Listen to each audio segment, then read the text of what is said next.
But let's talk more about the BBC, and let's talk not specifically about the scandal, although the scandal is certainly a scandal, but let's talk about the list of earners at the BBC, because actually that was what Tim Davie was supposed to be announcing yesterday. It was time for the BBC's annual report, and they've now got what can only be described as a top 50, a rogues gallery of people who make an awful lot of money, some of whom for doing very little indeed. Now, I was saying earlier that one of the things that jumps right out at you is John McEnroe coming in at number 46, because he makes $209,999, which is an increase of about 25,000 on last year. Now, you might say that he's worth it. Kevin O'Sullivan said this is a guy who's a celebrity. He's a former multi-champion at Wimbledon. He's won Grand Slams all over the world. Yes, he is a good man to have in that commentary box, but it does seem to be quite a lot of money to pay somebody, £100,000 a week, just for the 2 weeks that he does Wimbledon.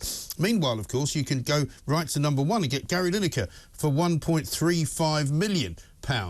He is the highest paid BBC presenter. Zoe Ball, number 2, 984,000. Alan Shearer, number 3, up to 449,000, practically 450. Hugh Edwards has gone up from 414,000 last year to 439,000 this year. Extraordinary. And he is the only newsreader whose salary actually went up. Stephen Nolan comes in at number 5, 404,000. Fiona Bruce comes up to number 6 with 400,000. Greg James, also 400,000. Ken Bruce is in there, even though he's now left. He was making 394,000. Lauren Laverne up to 394,000. And Sophie Rayworth, that's the top 10, 369,000. And they all end up with 999, but effectively 370 grand a year. An extraordinary amount of money. And you might say, for not doing an awful lot. You know, many of these people would not get that kind of money if they went to work anywhere else in the commercial world of news. It just simply wouldn't happen. And I can tell you that because that's the world that we all work in. Some of this money is ludicrous. And as I said before, many of these salaries are not even actually revealed because BBC Studios, which is an independent production company arm of the BBC, pays for things like EastEnders, Happy Valley, Doctor Who, Peaky Blinders, Call the Midwife, The One Show. So all sorts of people like Michael McIntyre, Tess Daly, Claudia Winkleman, Richard Osman, Alexander Armstrong, Sandy Toksvig, Victoria Corrin, Ramesh Ranganathan. These are all people whose salaries don't even appear on the list because they're kind of held in secret. This has got to stop. Surely, not just the scandal, but also now the amounts of money that are being paid to some of these people, and some of these people are behaving in ways which are simply untenable.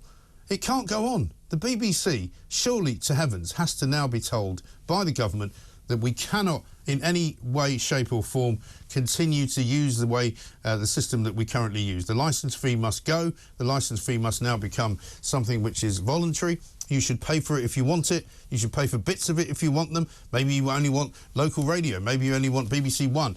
You should be able to pay for what you watch or what you listen to, and the rest of it, if you don't want to, you shouldn't have to pay a single penny, because this is getting ridiculous. And when you talk about people trying to pay their bills, trying to pay their mortgages, trying to pay their, electricity bills, which are going through the roof, their mortgages, when you see that somebody who you've probably never heard of, called Simon Jack, is getting up to 215 grand a year, or Sarah Smith, 225,000. Chris Mason, political editor, 230,000.